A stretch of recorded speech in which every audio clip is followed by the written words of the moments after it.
Episode 7, GoFundMe. Grace. Time moved, but not gently. By 19, Adebayo was already far from Lagos, on a scholarship in the United States, beginning his first year in computer science.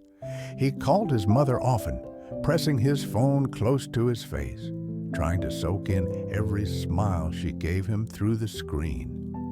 She always looked at him with pride, lifting her voice with strength she did not have. She always told him not to worry, to focus on his studies, to eat well, and to sleep early. But behind those reassurances, Adebimpe was failing. Her body had begun to shrink. The roundness of her cheeks was gone, her skin had dulled, and her eyes looked as if they carried permanent shadows.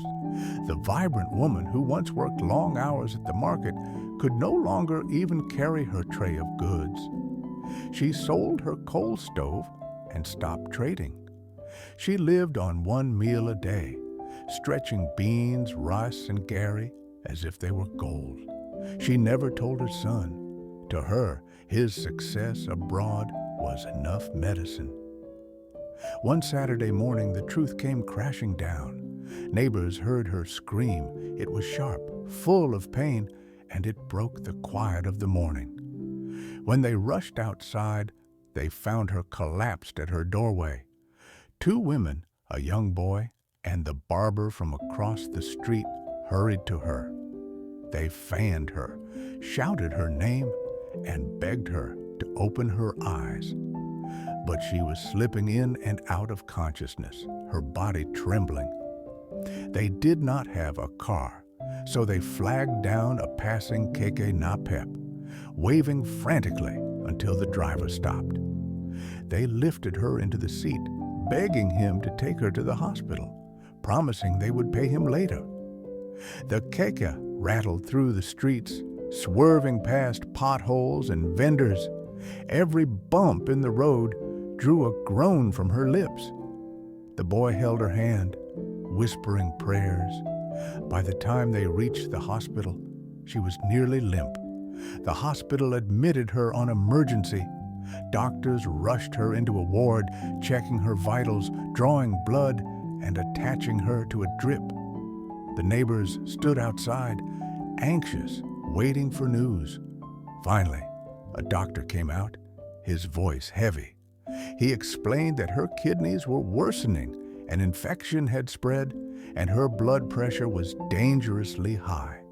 He said she needed dialysis very soon, and that the cost would run into hundreds of thousands. The words fell like stones. The neighbors looked at one another, helpless. Nobody in that compound had that kind of money.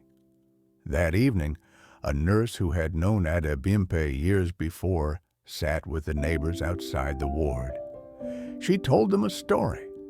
She said that years ago, when she had run away from home and had nowhere to go, Adebimpe had quietly fed her.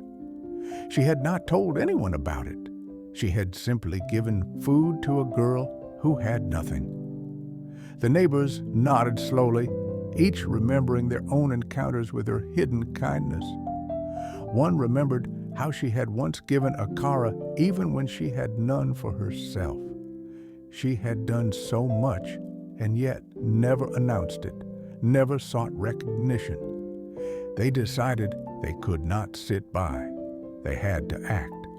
That night, the nurse and two others created a GoFundMe. They chose their words carefully. Help save a woman who fed us when we had nothing. For dignity, they blurred her face in the hospital photo. Only her frail hands, her thin frame beneath sheets, and the drip by her bedside were visible. They paired this with an old wide shot taken years before, under the mango tree near her home. In that photo, she was a background figure, smiling faintly while her son played. Her features were dim, almost hidden, but her presence could still be felt. It was enough to tell her story, enough to protect her. The campaign spread like fire. Within hours, comments began to appear. People from the neighborhood, people who had once crossed paths with her, even strangers who heard her story. Some wrote that she had given them akara when they were hungry. Others said she had helped them pay exam fees. Others wrote about her kindness, how she always encouraged, how she prayed for those in need.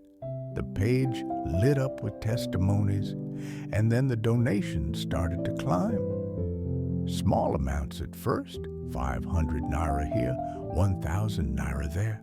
Then larger gifts, 20,000 naira, 50,000 naira. By dawn, the numbers had grown beyond what the nurse thought possible. Then came the biggest shock, an anonymous donation of 800,000 naira from overseas.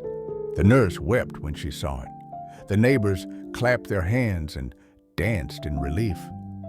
The doctor, seeing the funds, scheduled dialysis immediately, and Adebimpe, weak but conscious, whispered prayers of thanks to God for sending strangers to save her life.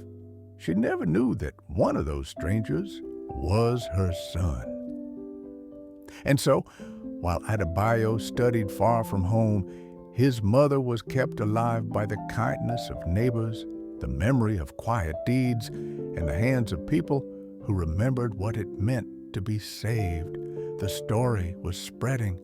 The woman who once gave without asking was now receiving without knowing, and her son, somewhere far away, was about to walk into a truth that would shake him to his core.